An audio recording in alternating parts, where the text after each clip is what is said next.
you're going into an environment that's completely unforgiving. The temperatures that we're seeing on the spacecraft have not been seen by any other spacecraft ever before. The scariest thing about the sun is the unknown.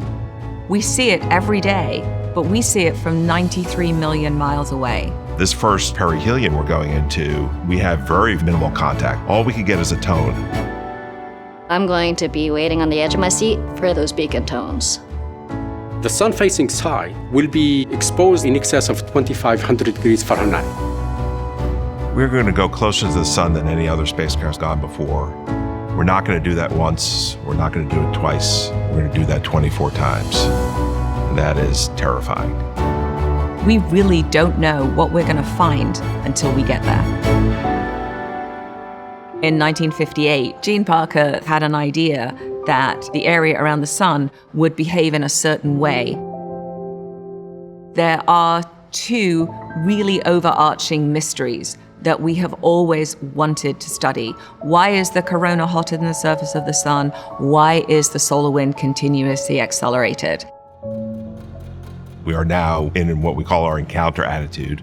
The TPS is pointed at the sun, and we will not leave that attitude until we get back around the backside of the sun. So we keep the thermal shield between the spacecraft body and the sun. We have designed the spacecraft to be able to do the right thing no matter what it sees.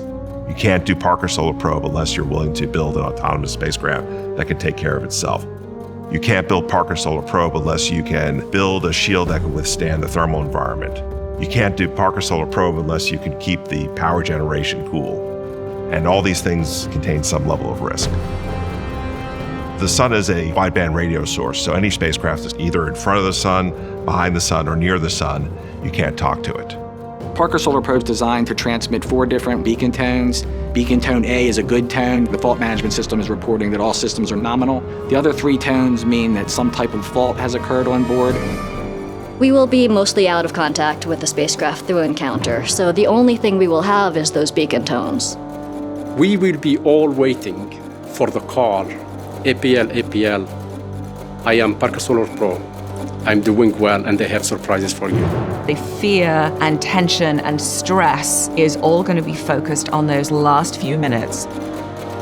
This truly is a mission of discovery.